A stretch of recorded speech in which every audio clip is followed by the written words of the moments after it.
buenos días, Venezuela. Bienvenidos todos a este su espacio. La Fuerza de la Unión, una tribuna abierta a la sociedad democrática venezolana para compartir con todos ustedes, más allá de cualquier distingo puntual, partidista o ideológico, la angustia, la preocupación, la justa indignación por lo que ocurre en nuestro país y también la certeza, la confianza, la esperanza de que trabajando juntos, de que remando unidos en la misma dirección, seremos capaces de construir la Venezuela de trabajo y de respeto, la Venezuela con alimentos y con medicinas, la Venezuela con democracia y con libertad, que todos necesitamos y que ciertamente todos merecemos. En esta madrugada del miércoles 15 de abril, una importante cantidad de noticias inunda la agenda informativa. Yo, sin embargo, quisiera destacar ante la atención de ustedes, rogarles más bien que no se pierdan, busquen un análisis que hizo Anatoly Kurmanaev, a pesar de ese nombre de resonancias rusas.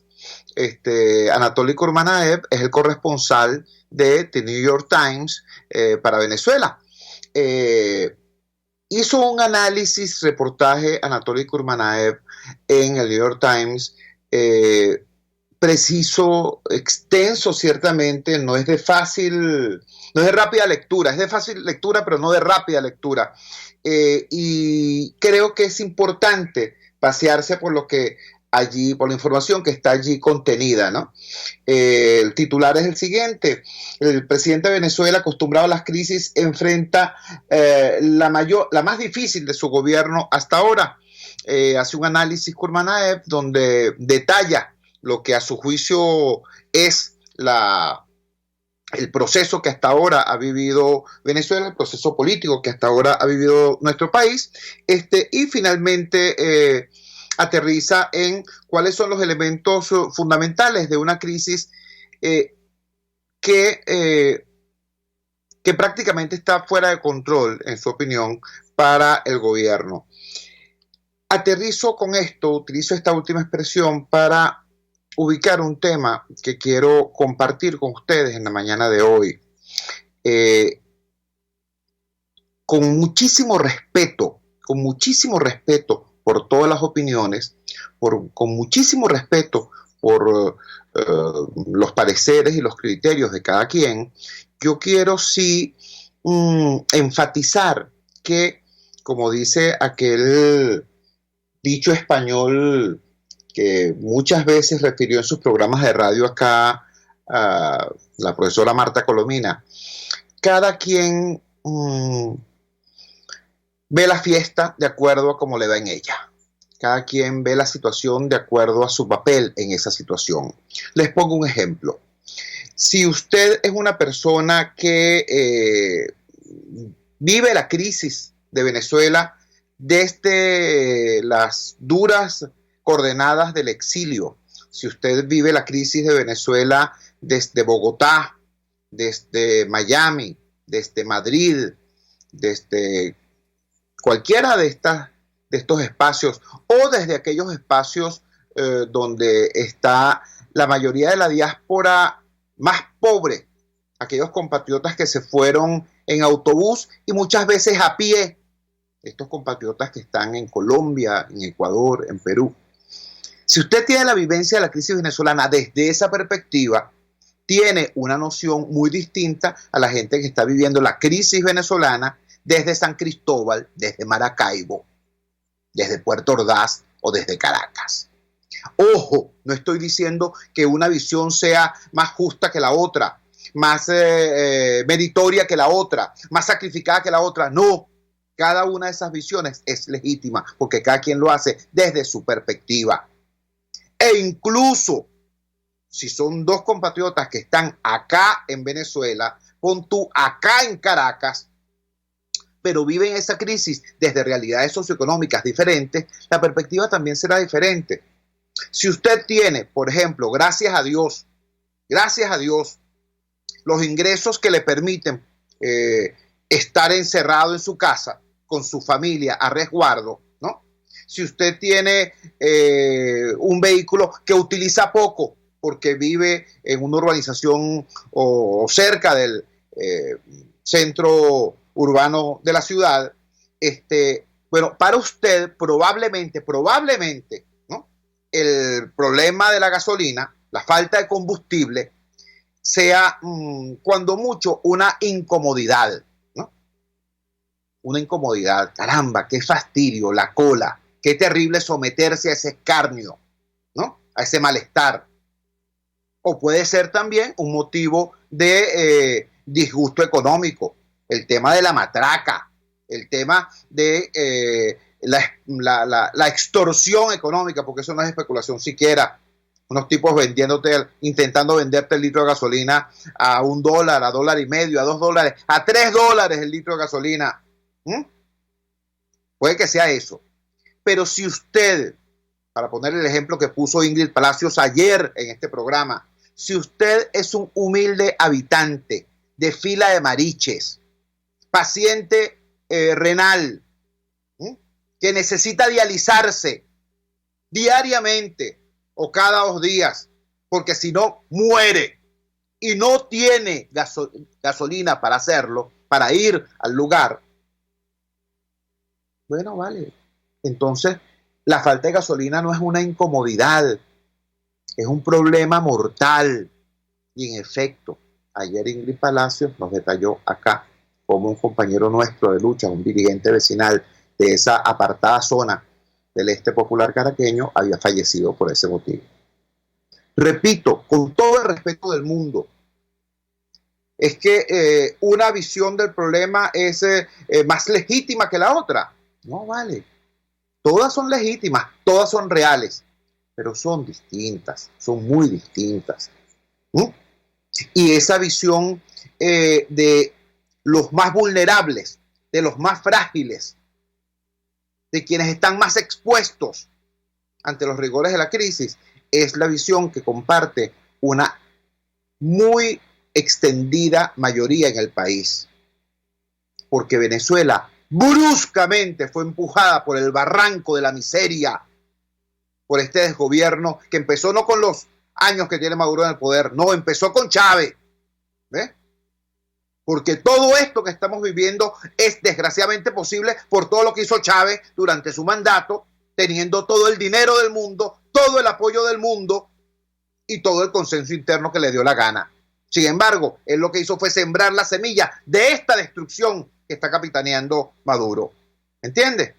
Bueno, producto de ese empujón brutal hacia la miseria, bueno, cuando el gobierno de Chávez empezó, el 52% de los venezolanos habitaban en barrios. Hoy, el 90 y pico % de los venezolanos están en la pobreza más absoluta. Están por debajo del índice de pobreza internacional. El índice de pobreza internacional es toda persona que gane menos de $1.9 diarios está en situación de pobreza. En Venezuela, buena parte de los profesionales ganan menos de $4 mensuales. Entiéndase. Entonces, en este país, donde la inmensa mayoría está en la pobreza, el tema de la gasolina no es un tema de incomodidad, de qué fastidio me va a especular, qué fastidio voy a tener que hacer cola. No, es un tema mortal. La gente muere por eso. O muere porque no puede movilizarse a conseguir la medicina, o muere porque no puede movilizarse para conseguir el tratamiento, o muere porque sencillamente no tiene acceso a los alimentos. Así de simple y así de rudo. Por eso, en esas coordenadas de las que estoy hablando, es que se plantea, por ejemplo, una propuesta como la que hizo un economista en el sentido de plantear, bueno, si Citgo es de Venezuela y está manejada, está controlada por el presidente que reconocemos, que es el presidente Juan Guaidó, y Juan Guaidó es un hombre que está comprometido, gracias a Dios, con este país y con este pueblo. Bueno, busquemos la manera de que gasolina que produce, que refina Citgo, llegue a Venezuela y no sea ni robada por tal mafia, ni especulada por tal otra, etcétera, etcétera, sino que le llegue a quien le tenga que llegar. ¿Ves? Cuando, repito, si para ti el problema de la gasolina es una incomodidad, hay gente que dice, no, es que esto siga así. Lo bueno de la cosa es lo malo que se está poniendo. Hay que que sigamos en esto. Ah, claro. Si tú tienes cómo sobrellevar la crisis y tu grupo familiar está más o menos resguardado. Pero si estamos hablando de la inmensa mayoría del país que está en situación extremadamente vulnerable, entonces hay que buscar algún tipo de solución. La que propuso ese economista Francisco Rodríguez no me gusta. Bueno, busquemos otra. ¿Dónde están las ideas? Que salgan las ideas para salir corriendo a apoyarlas. Que salgan las propuestas para salir corriendo a apoyarlas. Yo en lo particular no estoy casado con ninguna fórmula. Yo con lo que sí estoy casado, yo como ciudadano, como demócrata, como activista popular, con lo que sí estoy casado es con la idea de defender la vida y sobre todo salvaguardar a los más vulnerables. Con eso sí yo estoy casado. Yo no soy de los que cree que lo bueno de la cosa es lo malo que se está poniendo. Yo no soy de los que cree eso. Porque la cosa se está poniendo muy mala. Muy mala. Pero la rosca que dirige el país no percibe ese malestar. Ellos siguen teniendo intacto su modo de vida. Ellos siguen teniendo intactos sus recursos. Ellos siguen teniendo intactos sus camionetotas blindadas y sus guardaespaldas. Ellos siguen teniendo intactas sus cuentas en el exterior. Quien le está pasando muy, pero muy mal, es el ciudadano de a pie. Y ese ciudadano de a pie no es ni un rehén, o no debe ser ni un rehén para el madurismo, ni un daño colateral para la estrategia opositora. No, ese ciudadano de a pie tiene que ser el centro y propósito de la acción política. Porque esto que estamos haciendo, esto por lo que estamos luchando, no es un quítate tú para ponerme yo. Aquí es el problema para nosotros los ciudadanos. No es quitar a un déspota para poner otro, quitar a un egoísta para poner otro, quitar a unos tipos enamorados del poder para poner a otros enamorados del poder. No vale. Aquí estamos luchando por un cambio que sea democrático de verdad. Y si es democrático, tiene que estar enfocado en función de las mayorías, en función del pueblo. De eso se trata. Ese es el centro de algunos de los planteamientos que han venido siendo escuchados en este programa desde hace algún tiempo. Los acuerdos centrados en la idea de los acuerdos por la gente, los necesarios y urgentes acuerdos por la gente. Ese es el tema que vamos a tratar en el programa de hoy. Vamos a la siguiente pausa comercial y ya regresamos con muchísimo más de La Fuerza. La fuerza es la unión. Usted escucha Unidad, la fuerza es la unión, con Chuo Torrealba por RCR 750 AM.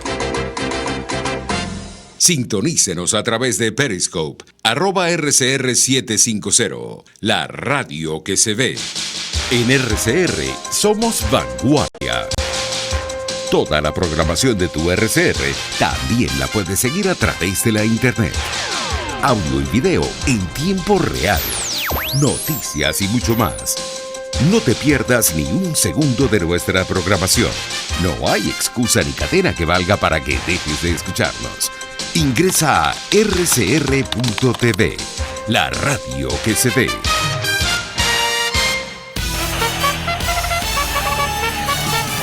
Conéctese a la emoción del hippismo nacional e internacional en Trasnocho Hípico, con la llave ganadora, Jesús Oropesa y Héctor Alonso.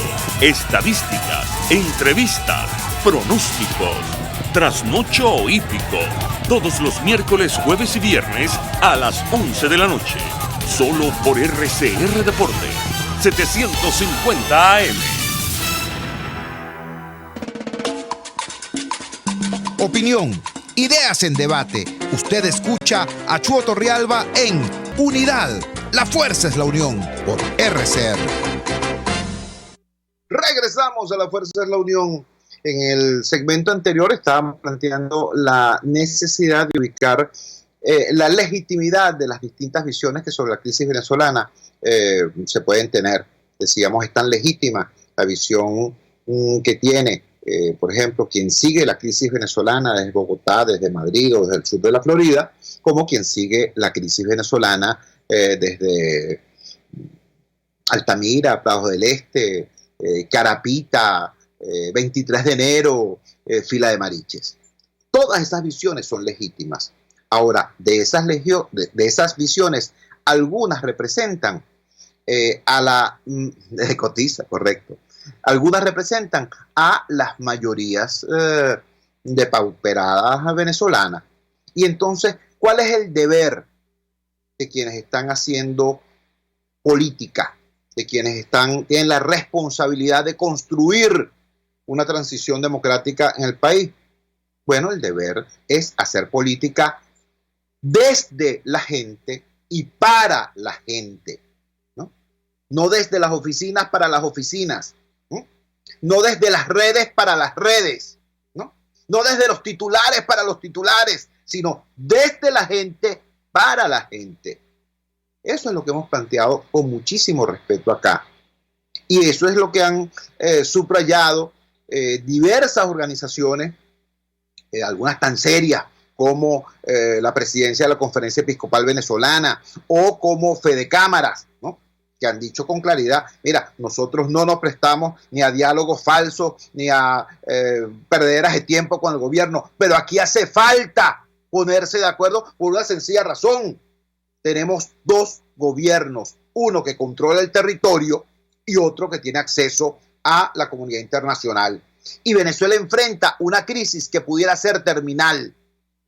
La combinación de la emergencia humanitaria compleja creada por el desastre de estos 20 años, ahora agudizada por una pandemia, por una epidemia planetaria que ha arrasado incluso los sistemas de salud de países del primer mundo. Así que imagínate cómo pudiera quedar Venezuela. Frente a una circunstancia como esa, repito, organizaciones tan serias como la Conferencia Episcopal o como Fedecámara han dicho, ya va. Cero perdera de tiempo, cero falsos diálogos, pero aquí hay que acordarse, ¿no? Y esa visión también la han tenido organizaciones y figuras de la sociedad civil absolutamente respetables. Estoy hablando de gente como Susana Rafali, estoy hablando de gente como Feliciano Reina, estoy hablando de gente como Leonardo Carvajal, estoy hablando de gente que ha dejado el pellejo trabajando y peleando por la humanidad, ¿vale? Por la humanidad, por la democracia, por la libertad. Dicen, ¿cómo no? Aquí la solución de fondo al drama venezolano es que haya no solamente un cambio de gobierno, no. Aquí tiene que haber un cambio de gobierno y un cambio de sistema. Pero mientras eso ocurre, aquí hay que salvar vidas. Aquí hay que salvar vidas, porque aquí se está produciendo un daño extremadamente profundo. Y para salvar al país, el país primero tiene que existir. Y ahorita lo que está en juego es la vida misma de los venezolanos.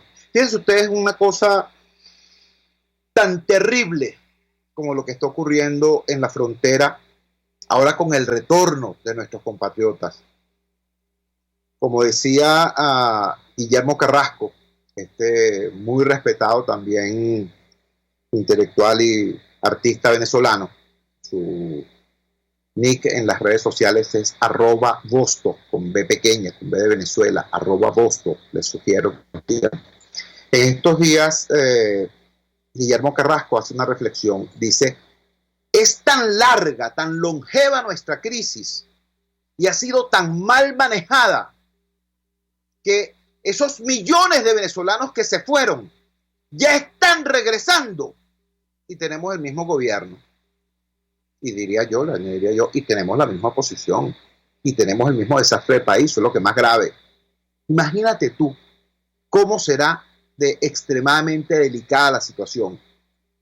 5 millones de venezolanos salieron prácticamente huyendo de Venezuela, corridos del país, no porque hablaran mal de la patria, como dice de manera imperdonable Tarek William Saab, no vale, sino porque esta, su patria, le niega a los venezolanos incluso las oportunidades a las cuales tienen derecho, y estas personas salieron corriendo a buscar esas oportunidades de subsistencia. Salieron corridos del país por el hambre, por la inseguridad, por la falta de oportunidades, por la falta de futuro. Y salieron. Algunos se fueron en avión, los que salieron primero, y salieron rumbo a Estados Unidos, rumbo a Europa, rumbo a España, rumbo a Italia, Portugal, ¿no? Pero después salieron otros por millones y salieron en autobús o a pie. Bueno, resulta que esta crisis, repito, es tan larga y ha sido tan mal manejada que ya por los efectos de la pandemia, estos compatriotas ahora están regresando. Se estima, el Servicio Jesuita de Refugiados en Venezuela estima que más o menos 1,5 millones de compatriotas están a punto de regresar de estos países cercanos, pues. Estamos hablando, repito, de Colombia, Ecuador, Perú, etcétera. ¿Tú te imaginas lo que significa eso en estos tiempos de pandemia? Bueno, por supuesto, hay que abrirles los brazos. Tienen tanto derecho como los que nos quedamos acá. Son venezolanos y no se fueron por su gusto, como insinúa este personaje Tarek William Saab. No, se fueron porque el gobierno del cual Tarek William Saab es expresión los obligó a irse al destruir la convivencia social y al destruir los modos económicos de subsistencia en Venezuela. Pero repito, ha sido tan mal manejada la crisis por unos y por otros que estos compatriotas regresan y se encuentran con el mismo drama, solo que peor. ¿Qué significa esto? Bueno, para nosotros como ciudadanos significa muchas cosas. Significa en primer lugar que tenemos que ver nuestro propio rol de una manera diferente hasta como ahora lo hemos visto. Y en eso tenemos que tener una reflexión sincera, descarnada, autocrítica. Eso hay que decirlo. Mira, hay productos en el mercado porque sencillamente hay personas dispuestas a comprarlo. ¿Por qué digo esto? Bueno, porque hay inmediatismo en los políticos, porque hay ciudadanos dispuestos a aplaudir el inmediatismo. Cada vez que llega un político a decir, no, mira, Maduro, vete ya, ahorita, no te preocupes, esto es para poquito, esto es para dentro de poquito, vamos a meter el hombro un poquito más. En la siguiente marcha lo sacamos, en la siguiente gritería lo sacamos, en la siguiente guarimbita lo sacamos. Cada vez que un político quería aplausos, decía una cosa como esa y encontraba a quien lo aplaudiera. El tema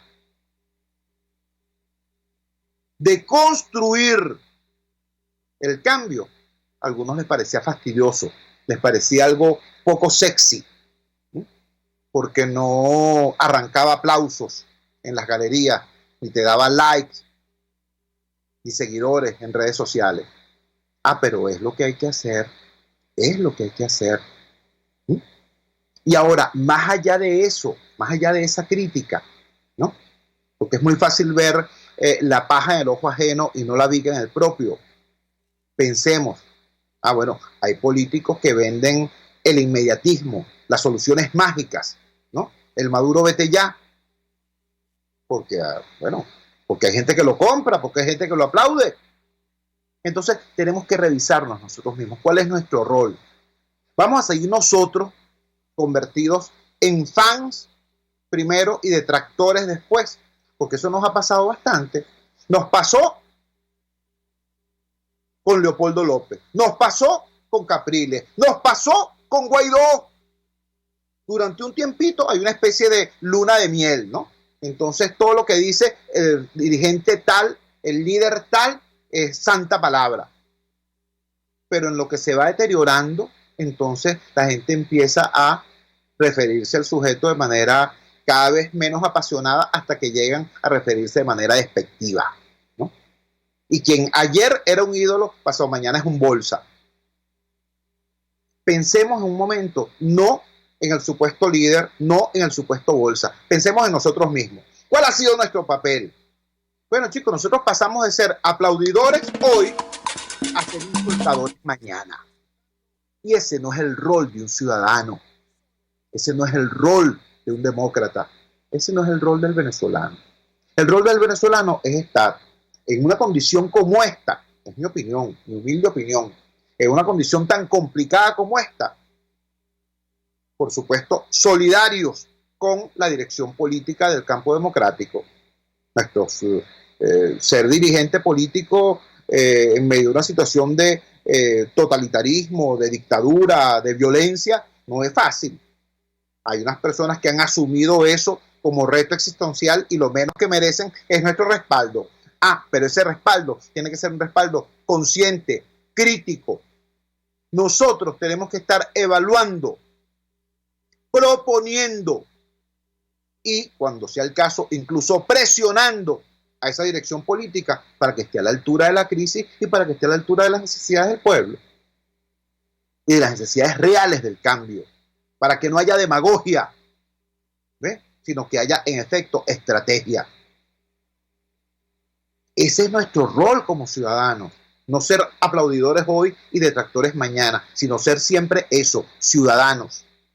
Por eso es que nosotros, en esta humilde tribuna, hemos hecho planteamientos, propuestas, y las seguiremos haciendo al presidente Guaidó, a la Asamblea Nacional, a quienes integran la dirección política opositora, porque, ojo, oposición somos todos. Oposición somos todos. Pero dirección política de la oposición, no. La dirección política de la oposición es un grupo, por cierto, demasiado reducido para mi gusto, que tiene la responsabilidad de diseñar y dirigir la estrategia de lucha del cambio. Pues podríamos empezar preguntándonos eso. En efecto, hoy, la estrategia del campo democrático la diseña y la dirige la oposición. ¿Eso está ocurriendo? ¿O está la crisis venezolana ya en la gran carpa geopolítica mundial y las decisiones fundamentales se toman en espacios que están muy lejanos de Caracas? Bueno, y entonces nosotros ¿cómo quedamos? Digo, nosotros los ciudadanos, somos galerías, somos público, estamos en las gradas, o somos, subrayo, repito, razón y pasión fundamental de esta lucha. Todo eso tenemos que pensar. Vamos a la siguiente pausa comercial y ya regresamos con muchísimo más de La Fuerza. La fuerza es la unión. Les estamos presentando Unidad, la fuerza es la unión, solo por RCR 750 AM.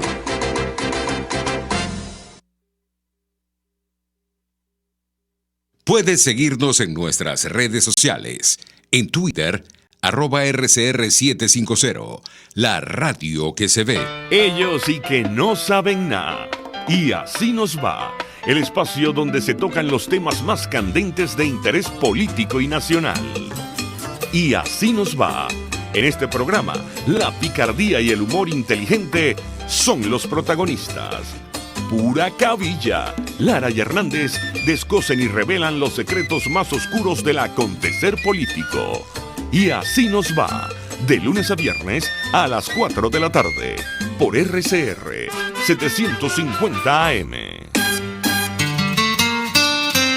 RCR 750 AM. Porque lo bueno une.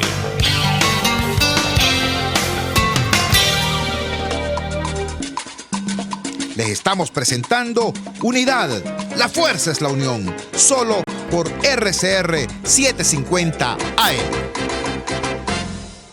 Regresamos a La Fuerza es la Unión. Estamos haciendo un conjunto de consideraciones sobre lo que es la realidad de la crisis venezolana, cómo son legítimas y válidas las distintas percepciones las distintas visiones que esa crisis podamos tener desde el ámbito opositor, desde el ámbito democrático, pero cómo esas distintas visiones deben comprender que hay una visión que está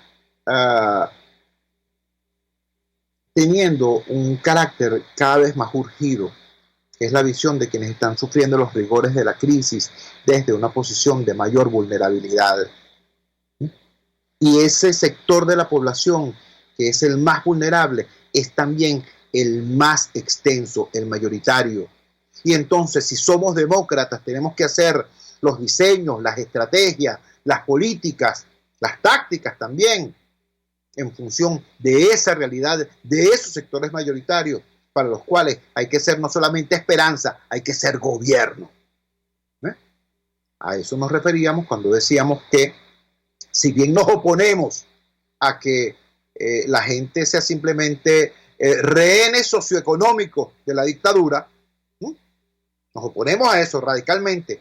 También nos oponemos a que la gente sea asumida como daño colateral de una determinada agenda opositora. No, vamos a meternos por acá, ¿no?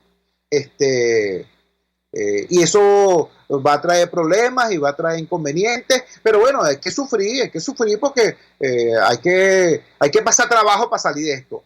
Pero ese trabajo lo pasamos todos igual.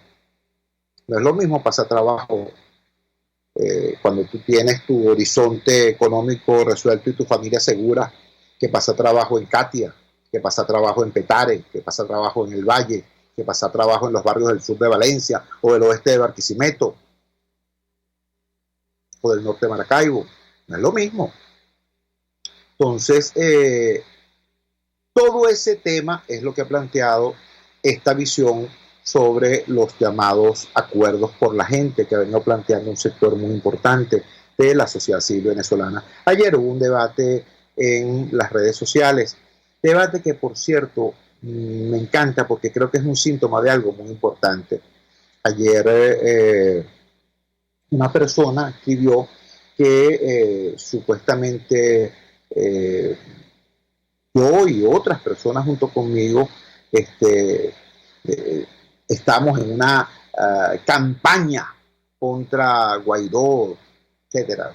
Ustedes que siguen este programa diario saben que eso es mentira, saben que eso es una bolsería, saben que nosotros respaldamos, reconocemos y apoyamos a Guaidó como presidente de la Asamblea Nacional y en este paso que dio amparado en el 233 de la Constitución como presidente encargado de Venezuela. Le exigimos. Precisamente por eso, porque lo apoyamos, le proponemos, le planteamos cosas que creemos están en sintonía con el sufrimiento, el dolor y la esperanza de la gente. Bueno, alguien escribió ayer algo sobre eso y un muy respetado editor venezolano, el periodista Rafael Poleo, hoy en situación de exilio, y exilio no por su gusto, sino porque, caramba, la persecución que le montaron fue feroz. Rafael Poleo escribió esto, dijo: me incorporo a la exhortación de que Chuo Torrealba reflexione y se sacuda a los manipuladores que reclutan gente de bien ganado prestigio para usarla en sus maldades. Yo voy a compartir con ustedes las respuestas muy respetuosas que di a este planteamiento. Emitimos un primer mensaje que decía: gracias, Rafael, por tu generoso comentario sobre lo que denominas mi bien ganado prestigio. Tú y yo hemos coincidido y disentido, sin felicitarnos cuando estamos de acuerdo, ni agredirnos cuando discrepamos. Así somos los que no hemos cedido al morbo descalificador del chavismo. 2. Como sabes, coincido con personalidades de la sociedad civil como Susana Rafali, Feliciano Reina, y con instituciones como la presidencia de la Conferencia Episcopal y como Fede Cámaras, en la urgencia de acuerdos por la gente para proteger la vida y salvaguardar a los más vulnerables. 3. No es nueva esta posición. En meses anteriores impulsamos, junto a muchos, una iniciativa para paliar la crisis eléctrica en Zulia, Táchira, Margarita y Miranda.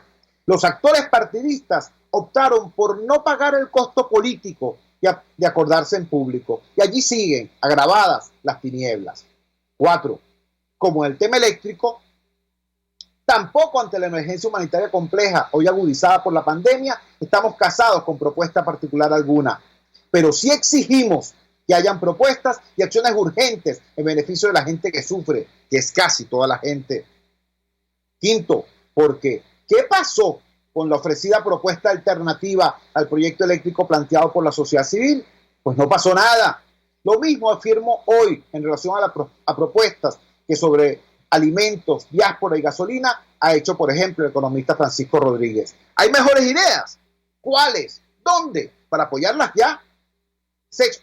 Yo me uno a la exhortación que hacen muchos sectores sociales para que los actores claves de la confrontación política entiendan que si no se articulan las fuerzas de toda la nación, nuestras posibilidades de éxito son nulas contra una pandemia que arrasa países del primer mundo. 7. ¿Quiere esto decir que somos neutrales o que equiparamos las culpas de gobierno y oposición? No, en lo absoluto.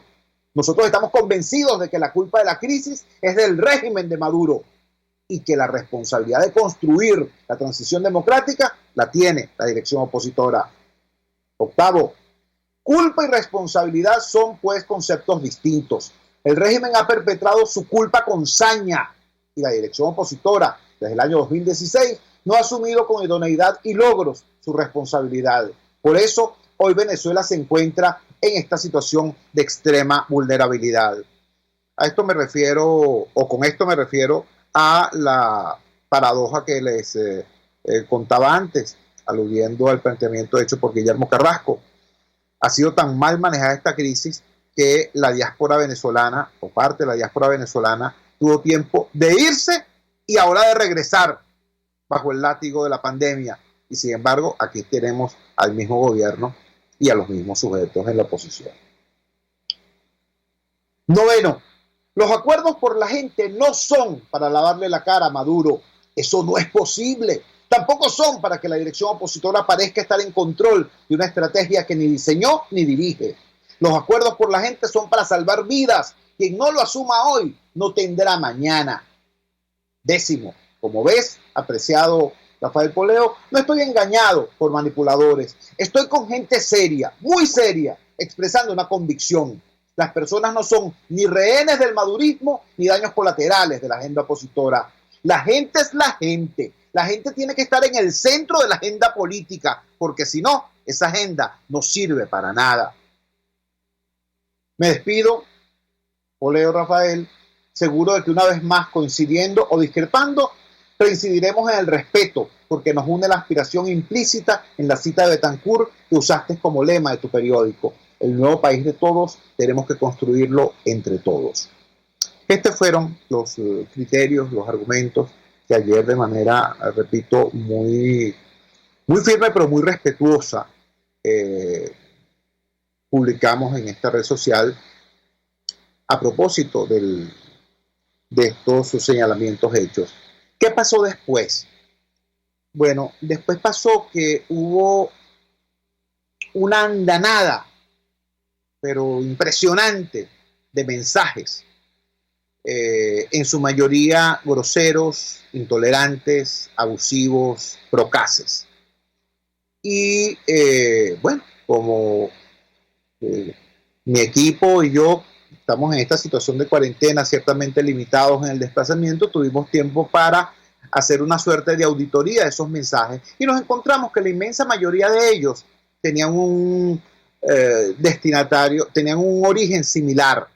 Son cuentas en su mayoría creadas entre septiembre y octubre del año pasado, cuentas con muy pocos seguidores, cuentas con nombres genéricos y con fotos ficticias o sin fotos.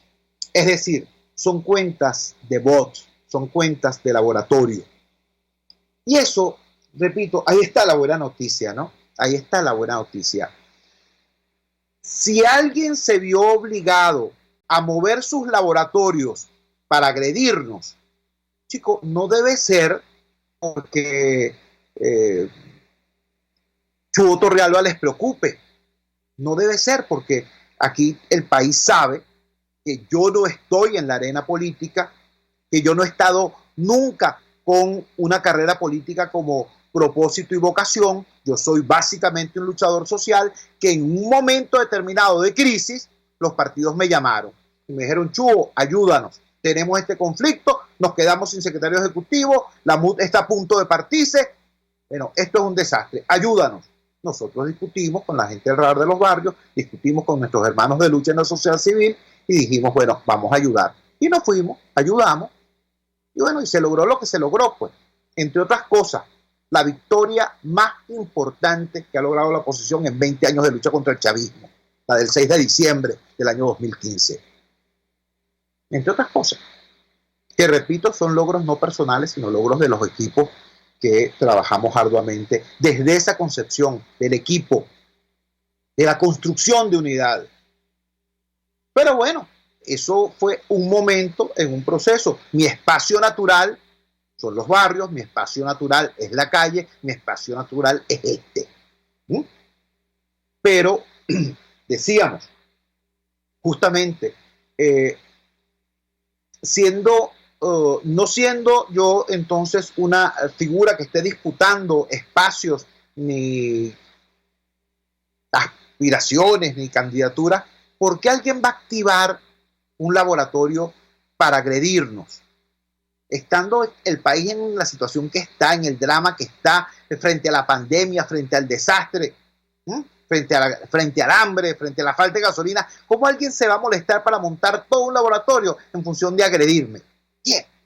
Entonces yo llegué a una conclusión. Yo dije, esto no es por mí. Esto tiene que ver con lo siguiente. Los acuerdos por la gente, esta visión del activismo social y del activismo político, esta visión que va más allá del quítate tú para ponerme yo, sino que se centra, que se orienta a la búsqueda de soluciones urgentes para los que más sufren.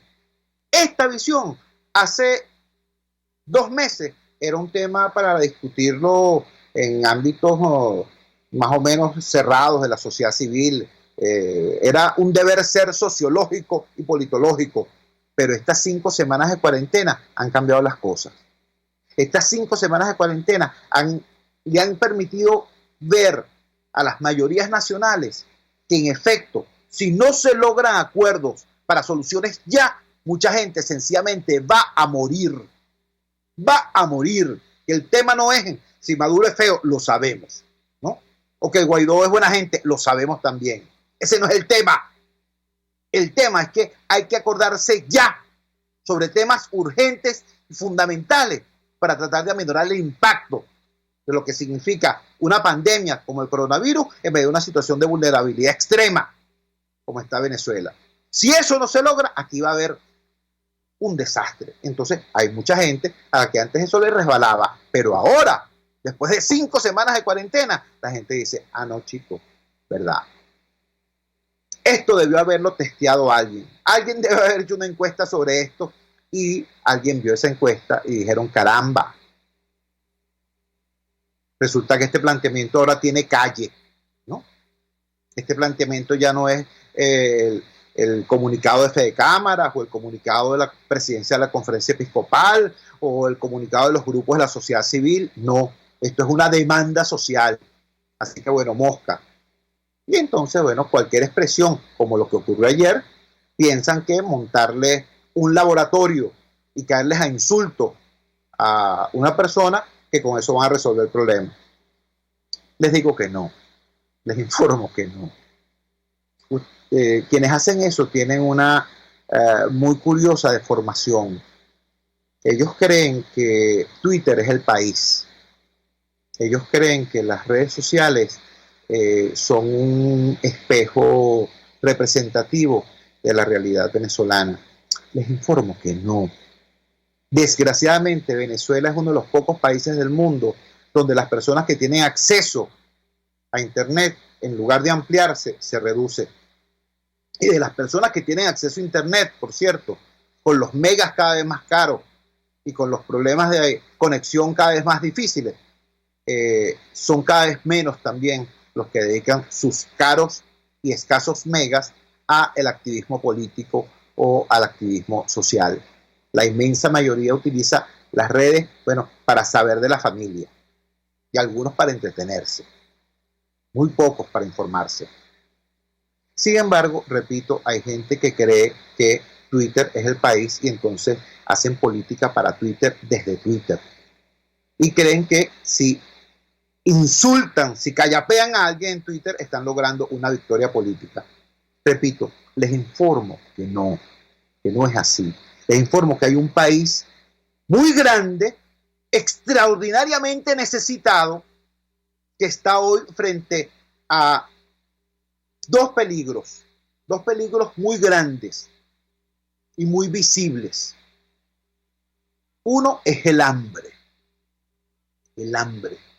porque si no hay gasolina no se pueden mover los alimentos desde las zonas productoras hacia los centros poblados. ¿Cómo se ve que alguna gente que dice ser dirigente del país no hacen mercado ni lo han hecho nunca? ¿Cómo se ve que no se han tropezado de narices con lo que es el kilo de queso Santa Bárbara a 900 bolívares o el kilo de jamón de pavo en 1.300.000, o el cartón de huevos en casi 600 bolívares, o el kilo de carne en más de 800. Es decir, un kilo de carne triplica el salario mínimo. ¿Cómo se ve que hay gente que sigue pensando a estas alturas que montar un laboratorio en las redes, insultar a 3 o 4 personas que dirijan 300 o 400 cuentas, que eso es una realidad política? No vale. Abran la puerta, cojan aire, salgan, vean, toquen el dolor de la gente, el sufrimiento de la gente, el sentido de urgencia que tiene la gente. Este país no puede esperar a que se cumplan las promesas de Maduro. Maduro tiene tiene 6 años diciendo: este año es el año del arranque económico, este año es el año del reposicionamiento económico, vamos a recuperar la prosperidad. Tiene 6 años en esa bolsería y nunca cumple. Pero también la oposición desde el año 2016 está diciendo: esto sale rapidito, esto es mañana, una marcha más, un empujón más, vamos a darle, esto sale ya, Maduro vete ya. Y pasó el año 16, pasó el año 17, pasó el largo bostezo del año 18, pasó el año 19, como todos recordamos que pasó. Y aquí estamos, así que no se le puede decir a la gente: bueno, vale, aguántate un momentico allí, vale, aguanta tu coronavirus y tu asunto, que en lo que se logre el cese de la usurpación, nos vamos a ocupar de ti. No se puede, el país no puede ni esperar que Maduro cumpla, porque Maduro jamás va a cumplir, al menos las promesas. Maduro cumple todas las amenazas, pero jamás las promesas.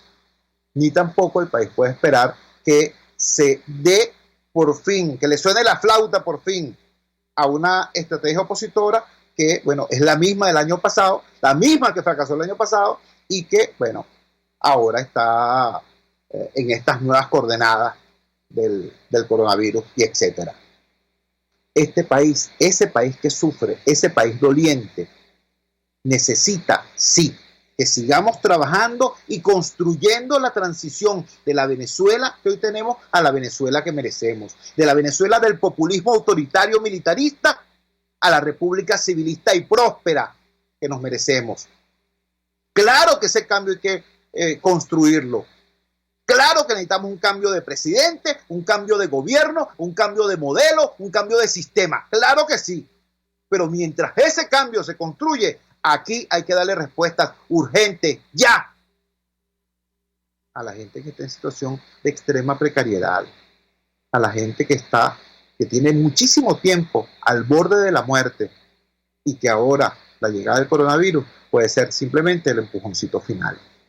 Esa es la responsabilidad de quienes actúan en el país, no por amor al poder, sino por amor al país. Y ese es el planteamiento que humildemente hemos hecho desde la sociedad civil venezolana. ¿Para qué? ¿Para malponer a los dirigentes políticos? No, al contrario, para apoyarlos, para darle más herramientas, para darle más elementos, para darle mayor amplitud y fortaleza a lo que es su posición. Porque es que lo que viene es muy delicado, muy delicado. Y si aquí llegara a ocurrir una tragedia, como la que ocurrió en Ecuador, por ejemplo, como la que ocurrió en Guayaquil, eso no se va a resolver entonces pasado mañana con que llegue alguien y diga: bueno, es que tú sabes que eso fue culpa de Maduro, porque tú sabes que Maduro era un incapaz. Ay, sí, Colón. O que venga Maduro y diga: ah, no, porque tú sabes que eso fue culpa de Trump, porque Trump nos bloqueó. Así como no. No vale. Ninguna excusa será suficiente si en Venezuela llega a ocurrir, repito, algo como lo que ocurrió en Guayaquil. Ninguna. Tendremos un país que habrá pasado la frontera para convertirse en un ex país. Y eso no se lo merecen los venezolanos. Por eso, repito, los que estamos convencidos de que aquí hacen falta de que aquí hace falta un cambio de presidente, de gobierno, de modelo y de sistema. Sin embargo, estamos convencidos también de que en este momento hace falta un espacio para articular las fuerzas de toda la nación, gobierno, oposición, trabajadores, empresarios, todas las iglesias, todos los sectores, en función de enfrentar una amenaza mortal. Ese es nuestro planteamiento. Con toda humildad lo digo, pero también con toda firmeza. Y lo digo a tiempo. Trabajamos para ustedes. La dirección general de la emisora, Jaime Nestares, al frente de los controles, estuvo César Arteaga. Habló para ustedes su amigo, comunicador popular, activista social, ciudadano en lucha por la democracia y por la libertad, Jesús Chuo Torrealba. Ahora más que nunca, fuerza, Venezuela, porque la fuerza es la unión. Les estamos presentando Unidad, la fuerza es la unión, solo por RCR 750 AM.